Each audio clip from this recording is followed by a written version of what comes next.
SMS nalefa normali rivini wetulamba na kunya mtiki fa alupina manayan teze ulmandal venwa mafanoro tatara faini fianonga mirchircha fanya minasya itatuman tekuzembula tiampe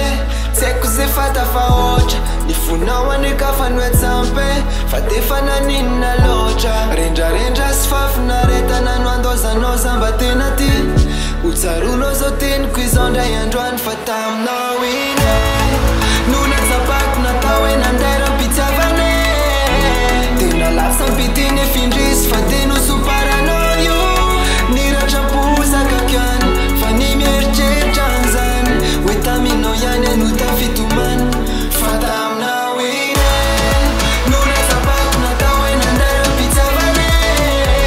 tena lapsan pitine findris fatenu suparanoyo nirachampusa kakyan fanimirche chanzan wetamino yane nutafituman.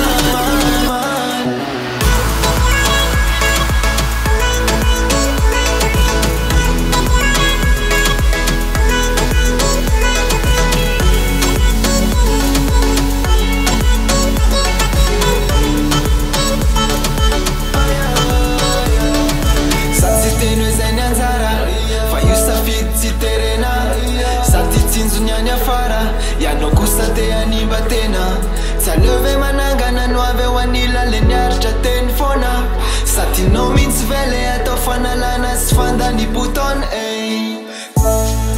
tekuzembula tiampe tekuzefata faocha nifunawa nikafanwetsampe fatefana nina locha renja sfafna reta nanwandoza nozambatenati